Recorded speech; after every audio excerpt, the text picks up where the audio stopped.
Okay, we're here live with Lorenzo Benussi, an advisor with Topics Consortium, a nonprofit supporting innovative internet projects here in Italy. Lorenzo, we were thrilled to have you join us this morning, and I was very happy when you started your panel saying you wanted to be a bit provocative. I think there's some interesting topics that sometimes can bring about some different conversations, and you certainly started one when you raised the issue of smart cities versus product cities. So if you could just explain that a little more.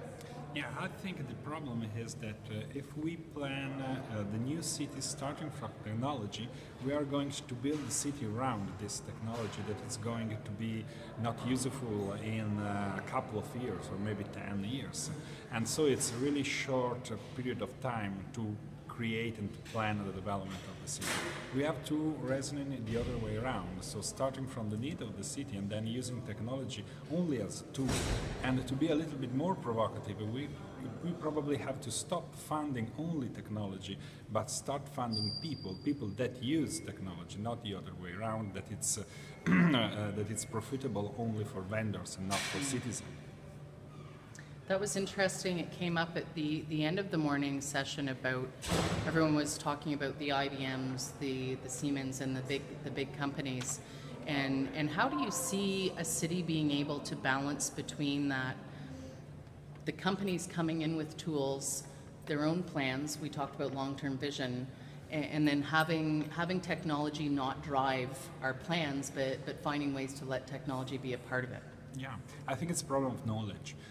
The real problem is that public servant, most of the time, they don't have knowledge enough to manage all the process. So we have to invest in education and probably also in organizations that are not 100% public, but are probably half public and half private, where there is the knowledge to plan both the urban transformation and the use of technology in the urban transformation. Otherwise, we are citizens, and cities are only buyers, but not developers, and they have to be developers too.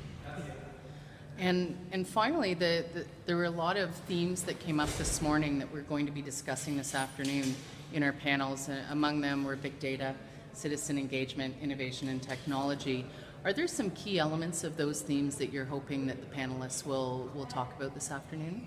Yeah, absolutely. The first one is how we can prevent the concentration of power in the hand of few. The data power is something that creates a real threat to democracy at the end of the day. So if we have a public administration with all the data, it's not necessarily democratic, because they have to share this data with citizens in order to make them informed about what they want to do.